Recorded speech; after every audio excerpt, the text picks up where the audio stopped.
fábrica se confundía con el cielo plomizo.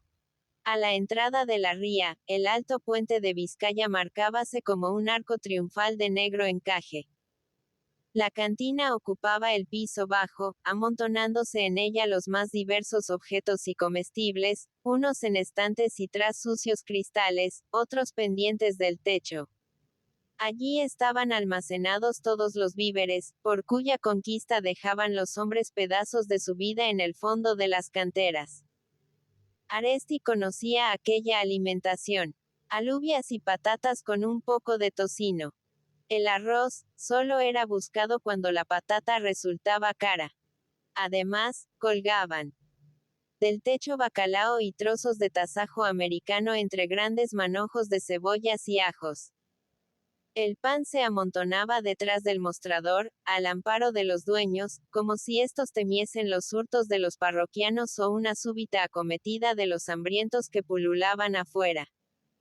Un tonel de sardinas doradas por la ranciedad, esparcía acreedor. De las viguetas del techo pendían baterías de cocina, y en las estanterías se alineaban piezas de tela, botes de conservas, ferretería, alpargatas, objetos de vidrio, pero todo tan viejo, tan oxidado, tan mugriento, que, lo mismo comestibles que objetos, parecían sacados de una excavación después de un entierro de siglos. Tras el mostrador estaba la mujer de tocino con su hijo, un adolescente amarillucho, de movimientos felinos. Eran vascongados, pero Aresti encontraba en sus ojos duros, en la melosidad con que robaban a los parroquianos despreciándolos, y en su aspecto miserable, algo que le hacía recordar a los judíos. La gente del contorno les odiaba. Al menor intento de revuelta en las minas, cerraban la puerta, sirviendo el pan por un ventanillo. A pesar de su insaciable codicia, tenían un aspecto de miseria y sordidez más triste que el de la gente de fuera. El doctor recordaba las declamaciones de muchos mítines obreros, a los que había asistido por curiosidad. Los apóstrofes a los explotadores de las cantinas que engordan con los sudores del trabajador, que se redondean chupándoles la sangre. Y se decía con gravedad: no, pues a estos les luce poco la tal alimentación. A la entrada de la cantina existía una especie de jaula de madera con un ventanillo. Dentro de ella estaba sentado ante un pupitre el dueño de la tienda, envuelto en mantas, quejándose a cada momento, pero sin dejar de repasar unos cuadernos viejos, cubiertos de rayas y caprichosos signos, que le servían para su complicada contabilidad. El malord manifestó su extrañeza viéndole allí. Él, que le traía nada menos que al doctor Aresti creyéndolo en peligro de muerte. Mientras el médico le examinaba con la indiferencia del que está habituado a casos más graves, Tocino prorrumpía en lamentaciones, haciéndole coro su mujer. Estaba enfermo más de lo que creían. No podía moverse. Los dolores le mataban. Pero los negocios eran ante todo y había que repasar las cuentas, ya que estaba cerca el día de la paga. Vaya, Tocino, dijo Aresti. Lo que tienes es poca cosa, desaparecerá con el cambio de tiempo. Quejarse así un hombrachón que parece un oso tras esa jaula. Es la buena vida que te das. Lo mucho que engordas con lo que robas. Pero qué cosas tiene este don Luis, exclamó el malord mirando a la tendera, que enseñaba sus dientes amarillos para sonreír lo mismo que el protector de su marido. Robar, mugió Tocino. Robar. Siempre está usted con lo mismo. Tanto oye usted a los trabajadores, en su manía de mimarlos cuando se los llevan al hospital, que acaba por creer todas sus mentiras. Aquí a nadie se roba. Aquí lo único que se hace es defender lo que es de uno. Y Tocino se indignaba, olvidando los dolores. Él vendía sus artículos al fiado estamos. Se exponía a perderlos, y qué cosa más natural que no dormirse para cobrar lo que era suyo cuando llegaba el día del pago en las minas. Había que conocer a los obreros. Cada uno de un país. Lo mejorcito de cada casa. Se pasaban todo el mes comiendo al fiado, y el día de cobranza, si les era posible, hacían lo que ellos llaman la curva. Cobraban y se iban a la taberna, rehuyendo el pasar por la tienda de comestibles. A bien que esto no les valía con Tocino y con otros que eran capataces al mismo tiempo que cantineros. Él les pagaba allí mismo su trabajo y allí mismo les descontaba lo que llevaban comido. Aún así había sus quiebras, pues los que solo trabajaban una semana, desaparecían después de haber tomado al fiado más de lo que importaban sus jornales. Aresti escuchaba al capataz, y aprovechando sus pausas seguía recriminándolo.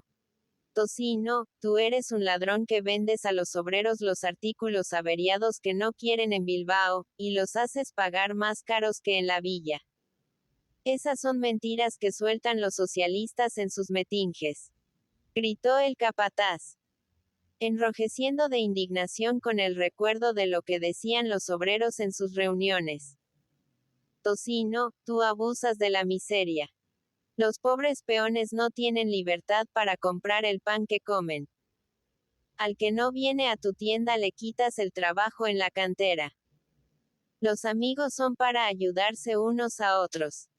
¿Qué tiene de particular que yo solo dé trabajo a los que se surten de mi establecimiento? Tú robas al trabajador en lo que come y en lo que trabaja, descontándole siempre algo del jornal.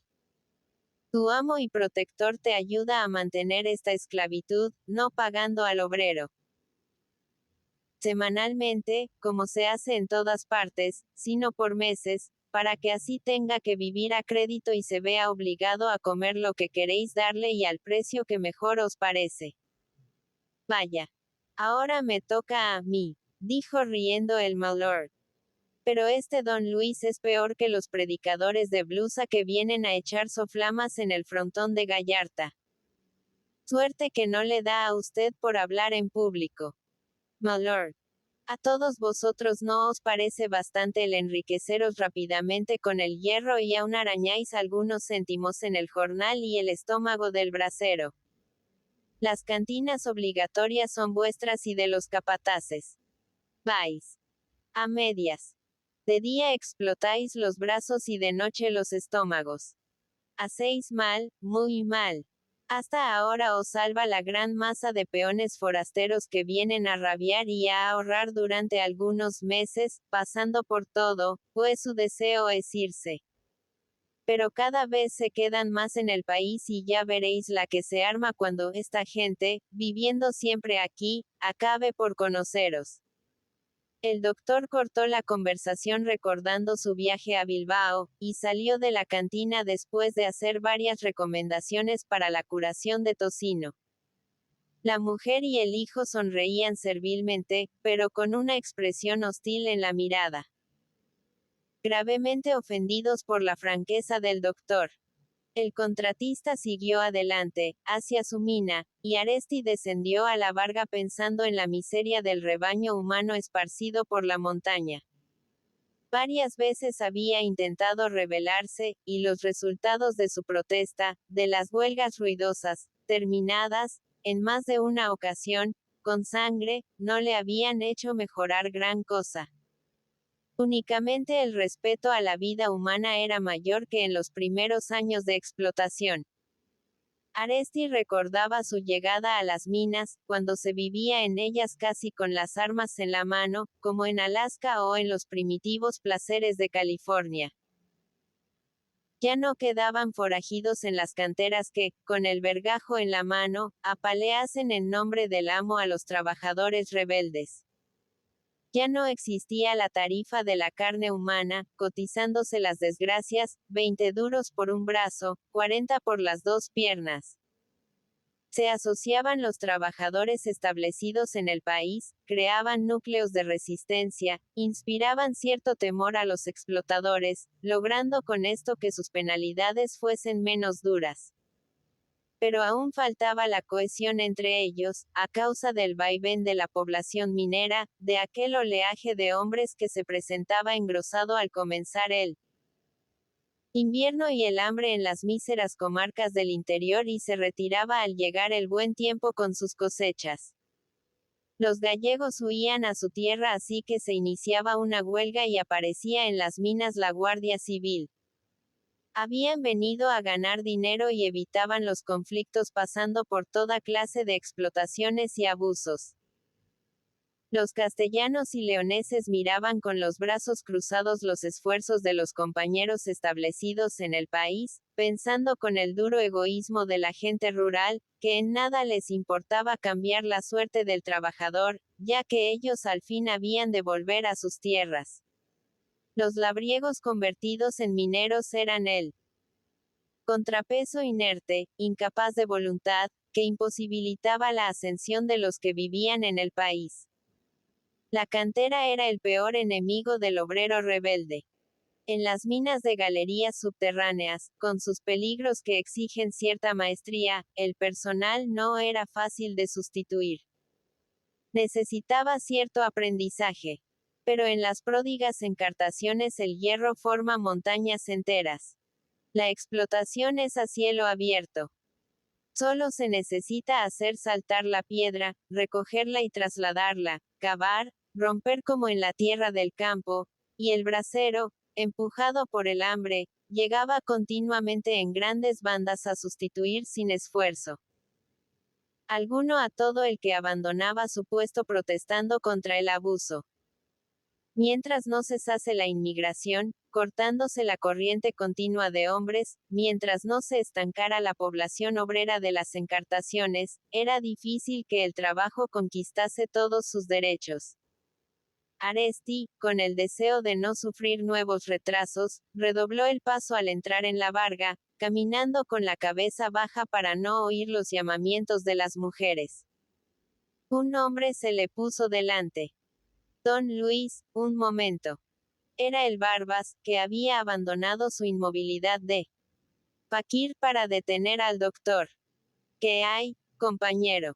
Usted, que es bueno, quiero que se entere, ya que sube por aquí, de lo que hacen esos ladrones. Y le mostraba con gesto trágico su casucha. Como Aresti no parecía comprenderse, el Barbas le mostró la parte superior de su barraca falta de techumbre. Me han quitado las planchas, don Luis. Quieren que me vaya. Los ricos de Gallarta, todas esas gentes que he conocido pobres como yo, me odian y me tienen miedo. El amo de la barraca no sabe cómo echarme. Hace una semana me han quitado la techumbre, la lluvia cae en mí. Casa como en la calle, pero el Barbas firme en su puesto con la compañera. La pobre vieja llora y quiere irse, pero soy capaz de darla una paliza si se menea de ahí. Me han de tener a la vista siempre.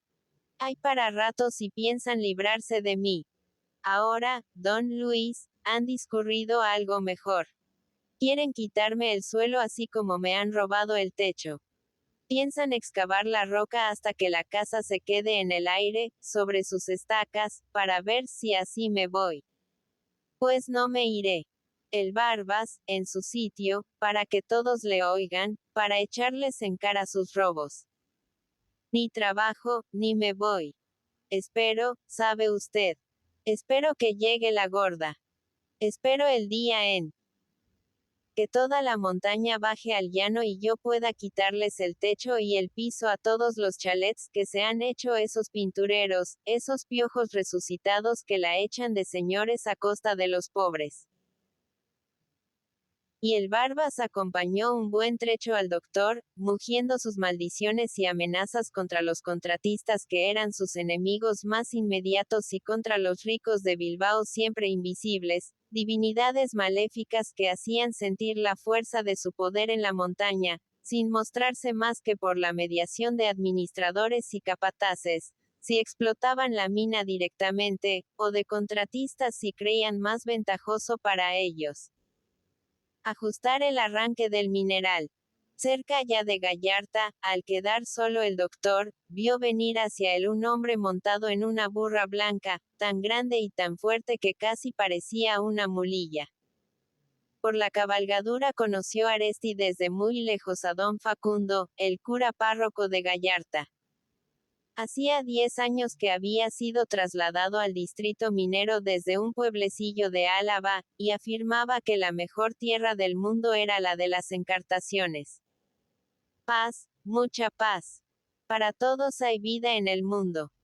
Y en santa paz vivía, siendo gran amigo de Aresti, y tomando a broma las doctrinas revolucionarias que el doctor, por aburrimiento, exponía a los ricos de Gallarta después de sus famosas cenas. Cierta vez que el médico, cansado de la monotonía de su existencia, se divirtió en propagar el budismo entre los rudos contratistas y hasta intentó algunas ceremonias del culto indostánico, a estilo de las que había presenciado en el Museo Guimet de París, el cura no manifestó indignación. «Bah. Cosas de don Luis. Chifladuras de los sabios. Ya se cansará». Para él, la religión verdadera no decrecía ni experimentaba quebranto alguno mientras se celebrasen bautizos, casamientos, y, sobre todo, entierros, muchos entierros. A misa solo iban algunas viejas del pueblo. La iglesia estaba siempre vacía, pero el país era muy religioso y la prueba estaba en que él no tenía libre un momento, y continuamente veían todos trotar su burra blanca por los caminos y atajos de la montaña. Aquel curato valía más que algunos obispados. La gente pobre que no se acordaba de la casa de Dios, encontraba en su miseria el dinero necesario para que el pariente marchase a la fosa escoltado por la burra de don Facundo y mecido en su ataúd por el vozarrón del cura. Había días en que acompañaba 5 entierros en los lugares más lejanos de la parroquia. Asunto de leguas. Pero él no se asustaba de nada mientras contase con su cabalgadura infatigable, y montado en ella acudía a todas partes. Delante, marchaba el ataúd en hombros de los mineros, escoltado por mujeres que daban alaridos y se mesaban el pelo con desesperación de gitanas, y detrás don Facundo, montado en su burra, con sobrepelliz y bonete, seguido a pie por el sacristán, al que llamaba su corneta de órdenes, siempre cantando, pues los parientes ponían reparos a la hora de pagar si cantaba poco, repitiendo automáticamente los versículos del oficio de difuntos, al mismo tiempo que se daba el compás esgrimiendo sobre su cabeza la vara de fresno con que arreaba a la cabalgadura. Un alto en la marcha era lo único que le hacía perder la calma. «Aprisa, hijos míos», decía a los conductores del cadáver, «que hoy aún me quedan 3. Tengo trabajo en Galdames y en la Arboleda». Muchas veces llegaba la oscuridad antes de que terminase su tarea de acompañar muertos por veredas y desmontes. Aresti recordaba una noche de luna clarísima, al retirarse a casa después de una cena con los contratistas, en las afueras de Gallarta. Oyó un canto lúgubre que rasgaba como un lamento la calma de la noche, y vio pasar a un hombre, vacilante sobre sus piernas, que parecía ebrio, llevando a cuestas a otro, envuelto en una sábana, con un brazo colgante que le golpeaba a cada paso. Después, una especie de centauro agrandado por el misterio de la noche, que movía algo negro como una espada, sin cesar de mugir. Y dormiunt interrae pulvere, e vigilabunt. Buenas noches, don Luis, dijo el cura al reconocer al doctor. Con este van hoy 8. Es un pobrecito que ha muerto de la viruela y lo he dejado para lo último. Después dirá usted que la iglesia no trabaja. Y en el silencio de la noche, volvió a reanudar su lúgubre cantinela, a la luz de la luna, camino del cementerio. Lo único que le indignaba era que le hablasen de la extensión de la parroquia y lo difícil de servirla un hombre solo. No, carape. Él tenía fuerzas para servir a Dios hasta que reventase. sobre todo, tratándose de entierros. Cada vez que recelaba alguna modificación parroquial tomaba el camino de Vitoria para ver a los señores del obispado después de dar un tiento doloroso a los ahorros y cuando al fin habían acabado por colocar a sus órdenes a 2 vicarios, dedicó a estos a las faenas menudas del templo, reservándose en los entierros. Las asombrosas fortunas creadas en las minas habían tentado su codicia. Él también tenía sus contratas. También pactaba arranque de mineral con los señores de Bilbao e iba sobre la burra de los entierros a echar un vistazo al trabajo de los peones. Pero a pesar de que sus negocios marchaban bien y a la hora del champagne, en las cenas de los contratistas, le hacía confesar el médico que llevaba reunidos más de 40.000 duros, recordaba los pasados tiempos, aquella primera época de las minas, cuando él y don Luis eran recién llegados y cada cual vivía a su gusto sin obispos ni autoridades de ninguna clase. Aborrecía los tranvías aéreos, los planos inclinados, todos los recientes medios de conducción. Los buenos tiempos eran cuando el mineral iba arrastrado por bueyes hasta la ría, y había guardas en los caminos para ordenar el paso de las carretas que alegraban la montaña con sus chirridos. Solo en Gallarta existían más de 1000. Se exportaba menos mineral, pero se pagaba más caro y el dinero se repartía entre más gente. Entonces fue cuando el cura inauguró su iglesia y al buscar un santo patrón eligió a San Antonio. Aún reía el doctor recordando la candidez con que explicaba el cura esta preferencia. No puede ser otro. San Antonio es el patrón de las bestias y aquí en Gallarta hay tanto buey. Al reconocer don Facundo al médico, refrenó el paso de su cabalgadura. ¿A la mina, preguntó Aresti. Sí, señor. Acabo de largar mi misita y ahora un rato a ver lo que hacen aquellos, hasta la hora de comer. Hay que cuidarse de lo divino y lo humano. Hay que trabajar, don Luis. Pero hoy no es día de fiesta. Ah, grandísimo zumbón. Ya adivino lo que quiere decirme. Con su sonrisa. Sí, día de fiesta es, según nuestra madre la iglesia, y deben guardarla los que son ricos. Pero mire usted, como los pobres trabajan en todas las canteras. Yo no voy a privar de un jornal a mis peones, después de tantos días de lluvia, en los que no han podido hacer nada. Además, tengo mis contratos con el dueño de la mina. Vaya, adiós. Le dejo para que se burle de mí a sus anchas. Iba ya a arrear la burra, cuando se detuvo para hacer una pregunta. Dicen que han matado al maestrico. Vaya un caso. Era un buen muchacho, serio y ahorrador.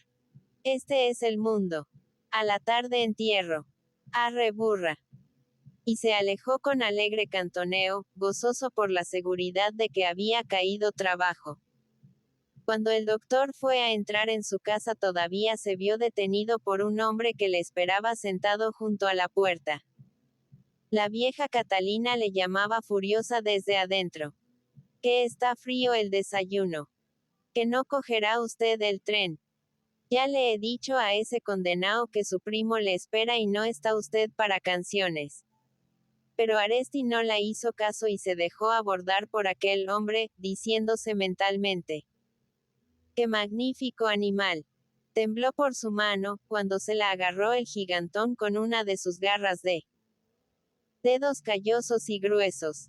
Bajo la blusa se delataba a cada movimiento una musculatura de atleta desarrollada por el trabajo. Su cara abobada y enorme, hacía recordar a Aresti la de los gigantones de las fiestas de Bilbao, que había admirado en su niñez. Vengo a lo del otro día, dijo con alguna torpeza, pero mirando al médico en los ojos como dispuesto a pelear, si era preciso defendiendo sus pretensiones. A lo del otro día. Pues hijo, no me acuerdo. Me buscan tantos. Pero de pronto, el doctor pareció recordar, y una sonrisa maliciosa animó su rostro. Ah, sí. Ya me acuerdo.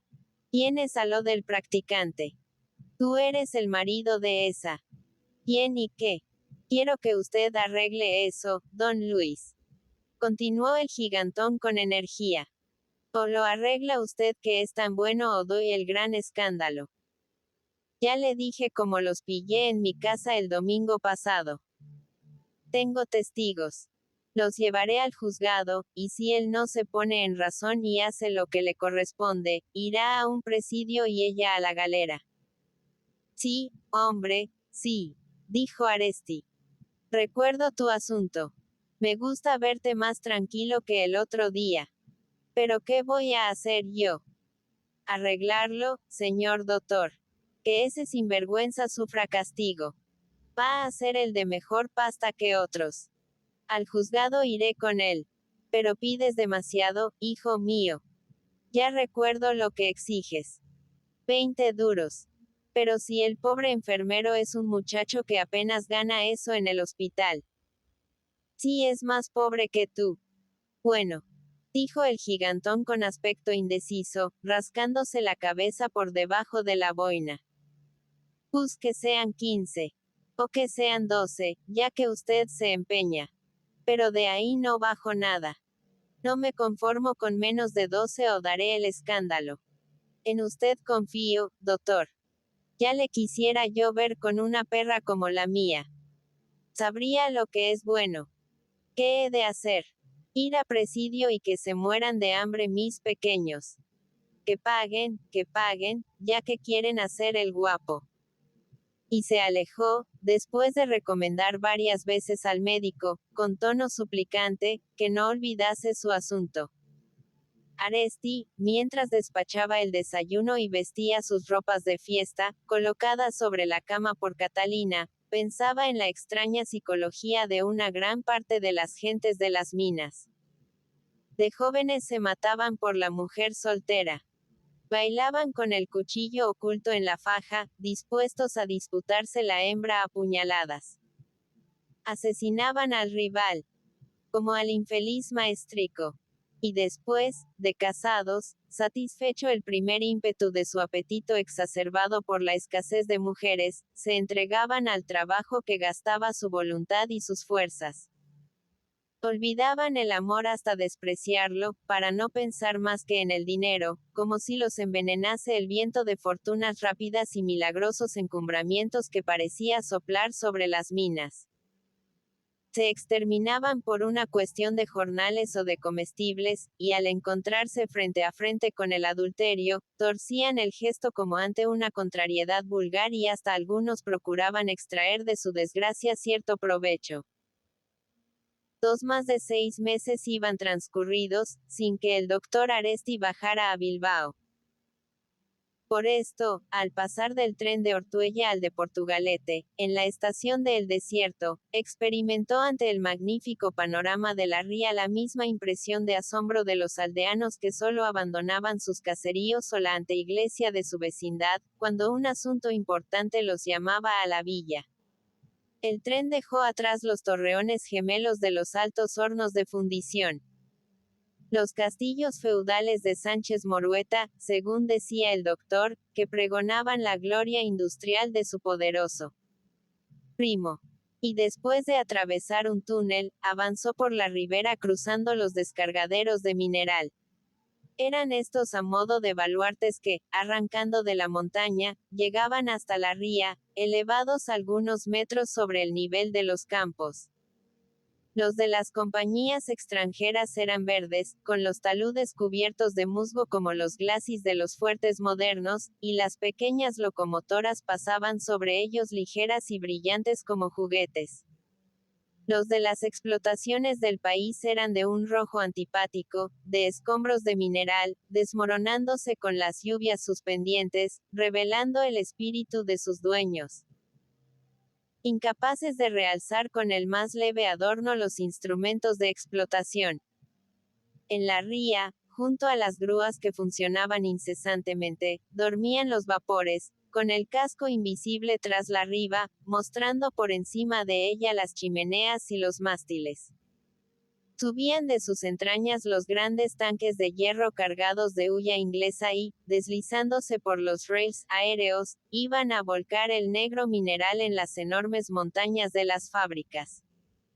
Corrían por las vías de los descargaderos las vagonetas repletas de hierro y al llegar al punto más avanzado inclinábanse como si quisieran arrojarse al agua, soltando en los vientres de los buques su rojo contenido. Las dos riberas de la ría estaban en continua función, vomitando y absorbiendo, entregando el mineral de sus montañas y apoderándose del carbón extranjero. Banderas de todas las nacionalidades ondeaban en las popas de los buques. Los nombres más exóticos e impronunciables lucían en sus costados, y entre las chimeneas apagadas y negruzcas, erguían los veleros las esbeltas cruces de sus arboladuras, en el espacio azul. Por un lado del tren, se abarcaba el vertiginoso movimiento de la ría con sus barcos y fábricas. Por la ventanilla opuesta, admirábase la paz de los campos, el trabajo cachazudo y tranquilo de los aldeanos, removiendo la tierra arcillosa. Las mujeres, con la falda atrás y las piernas desnudas, sudaban dobladas sobre el surco. Las vacas movían el baboso hocico, sin ninguna inquietud, al ver el tren y volvían de nuevo a rumiar con la cabeza baja sobre el verde del prado. Grupos de mujeres lavaban sus guiñapos casi tendidas al borde de arroyos de líquido rojo, como si fuese sangre. Era el eterno color del agua en los alrededores de Bilbao. Los lavados del mineral enrojecían hasta la corriente del Nervión. La industria, al enriquecer al país, corrompía las aguas puras y cristalinas de la época pastoril. El doctor recordaba la miseria de los peones de las minas, que les hacía huir de las fuentes de la montaña, porque sus aguas abren el apetito y facilitan la digestión. Preferían el líquido rojo e impuro de los lavaderos porque, ensuciando su estómago, hacía menos frecuente el hambre. Avanzaba el tren hacia Bilbao, deteniéndose en las estaciones de la orilla izquierda, Luchana, Zorroza y Olaveaga, pueblos que prolongaban su caserío hasta la ribera opuesta. Por el centro de la ría pasaban pequeños remolcadores tirando de un rosario de gabarras, balandros de cabotaje de las matrículas de la costa, navegando lentamente por miedo a las revueltas. Vapores que rompían las aguas con imperceptible movimiento hasta pegarse al descargadero. Y flotando por encima del bosque de chimeneas de ladrillo y de hierro, el eterno dosel de la moderna Bilbao, los velos en que se envuelve como si quisiera ocultar púdicamente su grandeza, los humos multicolores de sus fábricas, negros, de espesos vellones, como rebaños de la noche. Blancos, ligeramente dorados por la luz del sol, azules y tenues como la respiración de un hogar campesino. Amarillos. Rabiosos con un chisporroteo de escorias minerales. La blanca vedija, signo de actividad, repetíase por todo el paisaje, como una nota característica del panorama bilbaíno, avanzando por las quebraduras de la montaña donde están las vías férreas del mineral, resbalando por las dos orillas de la ría tras las chimeneas de los trenes de Portugalete y Las Arenas, ondeando sobre el casco de los remolcadores y de las máquinas giratorias de sus grúas. Aresti admiraba toda esta actividad como si le sorprendiera por primera vez. Bilbao es grande, se decía con cierto orgullo. Hay que confesar que esta gente ha hecho mucho, lástima que valga tan poco cuando la sacan de sus negocios. Pasaban ante el tren los diques, con sus grandes vapores en seco, al aire la roja panza, que una cuadrilla de obreros rascaba y pintaba de nuevo. Quedaba atrás, confundiéndose con otras montañas, el famoso Pico de Banderas, con su castillete abandonado que recordaba la heroica Nochebuena de Espartero, el combate de Luchana, milagro de la leyenda dorada del liberalismo, que aún vivía en todas las memorias agrandado por las fantásticas proporciones que da la tradición. Después aparecía entre los montes de la ribera izquierda, con una insolencia monumental que irritaba al doctor, la Universidad de Deusto, la obra del jesuitismo, señor de la villa. Eran tres enormes cuerpos de edificio con frontones triangulares, y a sus espaldas un parque grandioso, extendiendo su arboleda montaña arriba, hasta la cumbre coronada por una granja vaquería. En mitad del parque, sobre una eminencia del terreno, habían levantado los jesuitas una imagen de San José, con un arco de focos eléctricos. Mientras dormían los buenos padres, el semicírculo luminoso recordaba a los pueblos de la Ría y a la misma Bilbao que allí estaba. La orden poderosa y dominadora, pronta siempre a ponerse de pie, no queriendo abdicar ni ocultarse ni aun en la oscuridad de la noche. El doctor hallaba natural que fuese San José el escogido para esta glorificación. El santo resignado y sin voluntad, con la pureza gris de la impotencia, hermoso molde escogido por aquellos educadores para formar la sociedad del porvenir. Adivinábase la proximidad de la villa. A un lado surgían entre los campos los altos edificios del ensanche, los grupos aislados de casas que eran como las avanzadas de una población desbordada y en continuo avance. Al otro se cubrían las orillas de la ría de almacenes, tinglados y grúas, elevándose el carbón en montañas, sin dejar un espacio de muelle libre. Las embarcaciones tocábanse unas a otras amarradas a las enormes anillas de los malecones, en cuyas piedras una faja húmeda y fangosa marcaba las subidas y descensos de las mareas. Veíase el incesante ir y venir de las cargueras, míseras mujeres de ropas sucias y cara negra, pasando y repasando como filas de hormigas por los tablones que servían de puente entre los buques y el muelle. Unas llevaban sobre la cabeza la cesta llena de carbón. Otras descargaban los fardos del bacalao, apilando en gigantescas masas el alimento del pobre que había de ser consumido en el interior de la península. Detúvose el tren después de atravesar un túnel, y el doctor, subiendo una larga escalera, se vio en el sitio más céntrico de la villa, junto al puente del Arenal, donde parecía condensarse todo el movimiento de la población.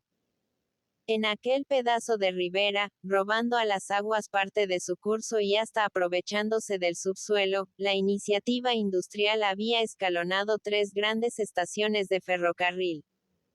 La de Portugalete, la de Santander y la de Madrid. A un lado estaba la Bilbao Nueva, el ensanche, el antiguo territorio de la República.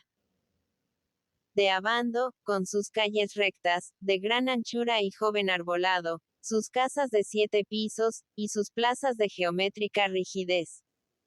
Al otro lado del puente, la Bilbao tradicional. La Bilbao de los chimbos, de los hijos del país que habían conocido la llegada de gentes del interior, atraídas por la prosperidad de las minas, y que formaban ahora más de la mitad del vecindario. Allí estaban las famosas 7 calles, núcleo de la antigua villa, las iglesias viejas, el comercio rancio y las fortunas modestas y morigeradas de los tiempos primitivos. En el ensanche, erguía sus torres de un gótico ridículo la iglesia de los jesuitas, con su residencia anexa.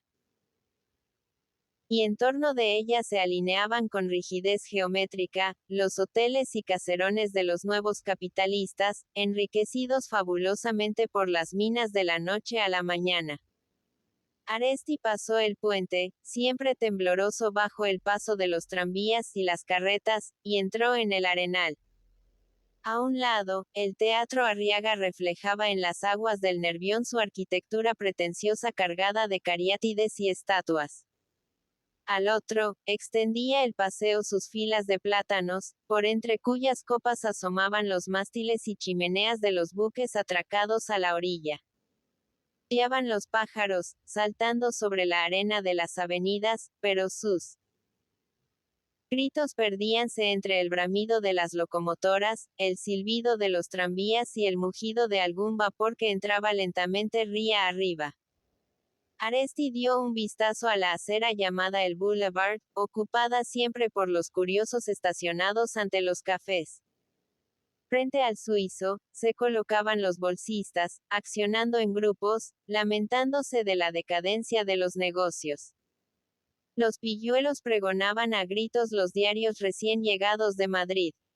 Pasaban solas las mujeres por el centro del arroyo, el devocionario en la mano, la mantilla caída sobre los ojos y la falda agarrada y bien ceñida, de modo que al andar se marcasen los tesoros dorsales, su esbeltez maciza de hembras fuertes y, bien proporcionadas.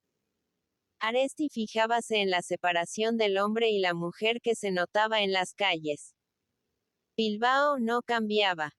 Cada sexo por su sitio. El hombre a los negocios y la mujer sola a la iglesia o a hacer visitas, como única diversión. Pasó una pareja cogida del brazo. Serán forasteros. Se dijo el doctor. Tal vez algún empleado de los que envía el gobierno. Maquetos, como dicen mis paisanos. Eran ya las 11, y Aresti, pasando ante la iglesia de San Nicolás, fue en busca de su primo. El poderoso Sánchez Morueta vivía en su hotel de las Arenas, evitándose así el molesto asedio que parásitos y protegidos le hacían sufrir en Bilbao. Además, habituado a las costumbres inglesas, gustaba de residir en el campo. Pero las exigencias de sus múltiples negocios le hacían venir casi todos los días al escritorio que tenía en la villa, para firmar y dirigir. Llegaba por las mañanas, a todo correr de sus briosos caballos y se arrojaba del coche, metiéndose en el escritorio como si huyera.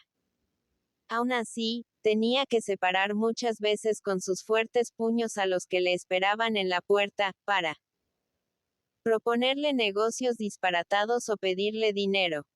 Una vez en su despacho, era difícil abordarle al través de los escribientes y criados que guardaban la escalera. A la salida, Sánchez Morueta solo osaba poner el pie en la calle cuando tenía su carruaje cerca y podía escapar, ante la mirada atónita de los solicitantes que esperaban horas y más horas. Los despechados, la turba pedigüeña que en vano le asediaba y bloqueaba, llamábanle, el solitario de las arenas, el ogro de la cendeja, que era donde tenía su escritorio, y hasta afirmaban, faltando a la verdad, que su carruaje solo tenía un asiento, para evitarse de este modo toda compañía. Transcurrían meses enteros sin que penetrasen en su despacho otras personas que algún corredor de confianza o los principales empleados del escritorio, que recibían sus órdenes. Con los otros capitalistas de la población, muchos de ellos compañeros de la juventud, que habían marchado juntos con él en la primera etapa por el camino de la fortuna. Se comunicaba telefónicamente tuteándose, pero en estilo conciso y seco, como si la riqueza hubiese secado los antiguos afectos. Aresti siguió su marcha a lo largo del muelle, mirando los remolinos del agua enrojecida por los residuos de las minas. Se detuvo un momento para examinar dos barcos de cabotaje, dos cachemerines de la costa, con los títulos en vascuence pintados en la popa, y la cubierta obstruida por extraños cargamentos, en los que se confundían los fardos de bacalao con mesas y sillerías embaladas. Ofrecían igual aspecto que los carromatos de los ordinarios de los pueblos, cargados de los más diversos objetos. En uno de los buques, la tripulación se agrupaba a proa en torno del hornillo donde hervía el caldero del rancho. Los barcos estaban tan hundidos a causa de la marea baja, que el doctor, desde la riba, veía el fondo de sus escotillas. Aquellos hombres, que pasaban por bajo de él, tostados, enjutos, habituados a la lucha mortal con el mar cántabro, le hacían recordar a su padre, entrevisto en los primeros años de su vida y del que apenas quedaba en su memoria una sombra vaga. El doctor, separándose del muelle, pasó a la acera de la cendeja. El escritorio de su primo estaba en un caserón antiguo y señorial, todo de piedra oscura, con balcones de hierro retorcido y pomos dorados, y un gran escudo de armas que ocupaba gran parte de la pared entre el primero y segundo piso. Era propiedad de una vieja devota que, por legar toda su fortuna a la iglesia, se negaba a vender el edificio a Sánchez Morueta, dándose la satisfacción de tener por inquilino a uno de los primeros ricos de Bilbao. Aresti no osó subir directamente al despacho de su primo, temiendo la resistencia de algún portero nuevo, y las idas y venidas y consultas de los empleados, antes de reconocerle y dejarle paso franco.